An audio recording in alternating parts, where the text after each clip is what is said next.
ذاکرین کی جماعت سے تو سبھی واقف ہیں، لیکن اس کے بالمقابل اگر کوئی شخص غافلین کی جماعت میں پھنس جائے اور اس وقت اللہ کے ذکر میں مشغول ہو تو اس کے بارے میں بھی احادیث میں کثرت سے فضائل آئے ہیں۔ ایسے موقع پر آدمی کو اور بھی زیادہ اہتمام اور توجہ سے اللہ کی طرف مشغول رہنا چاہیے تاکہ ان کی نحوست سے محفوظ رہے۔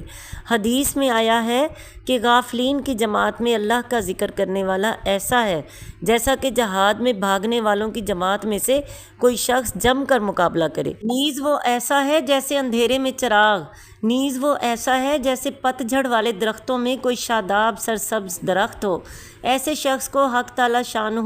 اس کا جنت کا گھر پہلے ہی دکھا دیں گے اور ہر آدمی اور حیوان کے برابر اس کی مغفرت کی جائے گی، اور یہ جب ہے کہ ان مجالس میں اللہ کے ذکر میں مشغول ہو، ورنہ ایسی مجالس کی شرکت کی ممانعت آئی ہے۔